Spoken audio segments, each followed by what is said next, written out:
Suddenly, post-November the 5th, America is optimistic. It's upbeat. It's the beginning of the golden age in America. And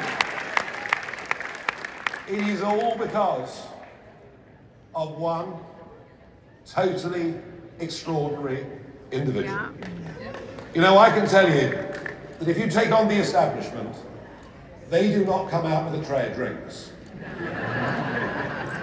The whole of the British establishment wanted us to be members of the globalist European Union. All the parties, all the big businesses, all the trade unions.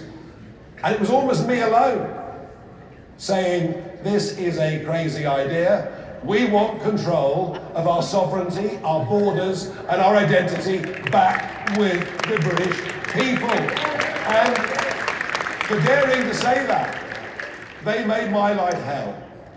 But the tough times I went through are as nothing compared to what they put Donald J. Trump through. It went on for year after year after year. Endless court cases, mainstream media abuse, harassment of his family, debanking from some of the worst financial institutions, assassination attempts. And yet this man has come through it braver, stronger, wiser than at any point. He is simply the bravest man that I know, and we should all applaud him. We really should. We really should. And what a pick for Vice President. You know, very often, around the world, very often Vice Presidents, American Vice Presidents, are not particularly noticed, not taken that seriously. But after the speech at the Munich Security Conference, I think we can say with some confidence that the American VP is going to be a major part of global politics. And I loved it. Did you enjoy his speech? Well, I tell you what, they didn't, did they? They absolutely hated it. It rather reminded me of my times in the European Parliament a decade ago, getting up saying the bloke had the charisma of a damp rag, and that rather upset them. But JD was right to have allowed millions of undocumented young males to come into Europe, many from war zones in which they took an active part, to allow those people who come in, and in many cases come from cultures and countries where women are not even treated as second-class citizens, to have seen the massive increases in crime, gang crime, dramatic increases in sexual crime against women, and yet nobody in the European establishment is prepared to put their hands up to recognise the depth of the problem and to say sorry to their people. And JD called them out in this speech, and he was right. He was right.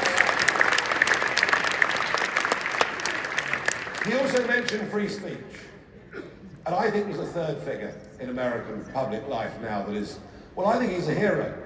Because if you remember 2020, in November, you couldn't say anything about the conduct of the election in this country.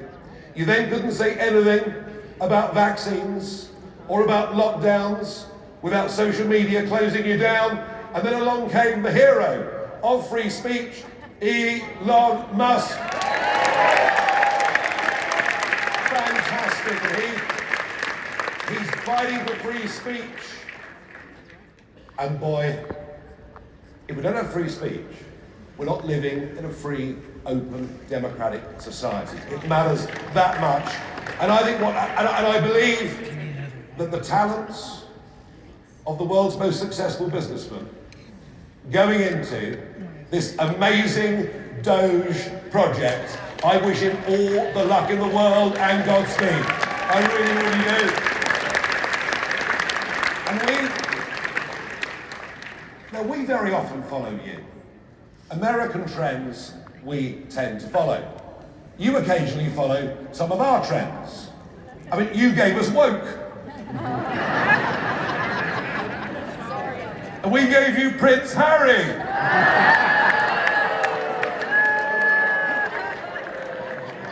No, you keep it, you keep it.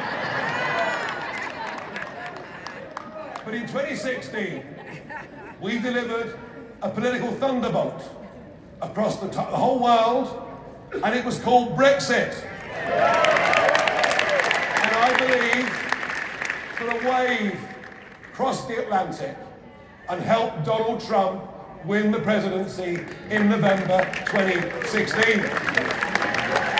Well, this time, the Trump win has the ability not just to save your country, not just to make you freer and more prosperous than America has ever been, because undoubtedly that is what is going to happen.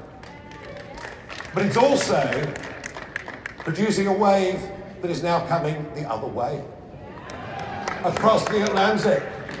I had been retired from politics for nearly 4 years, but I decided last June I'd get back into politics, but I couldn't bear what was happening in my country. And I am now leading, and in historical terms, this is incredible. I am now leading Reforming UK, and we are now topping every opinion poll in Britain.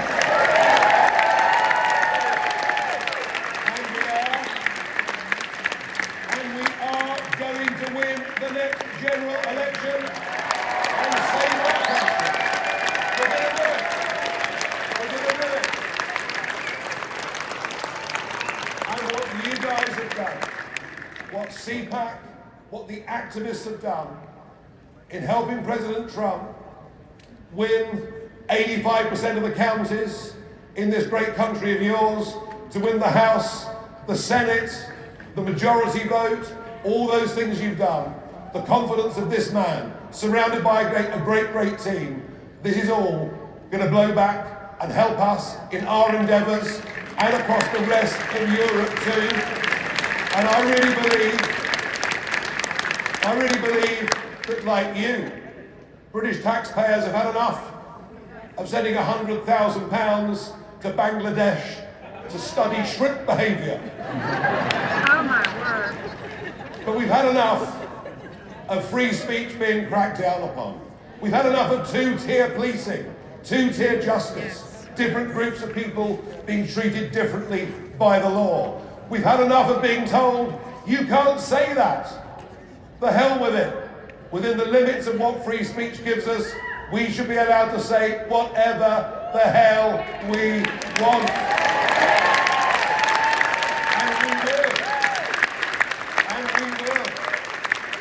We will deport those who come into Britain by dinghy illegally. We will make sure that those who come to Britain legally subscribe to our shared values. In fact, in many ways, what we're fighting for is a very similar agenda to the one that you've just fought for and the one that you have just succeeded with. I want to finish by saying, as a regular at CPAC and as somebody who has publicly supported President Trump and been a friend of his for a decade, this is a remarkable CPAC coming together. This is something to celebrate in style, to be proud of. You're going to make America great again, and we in turn will make Britain great again. Thank you.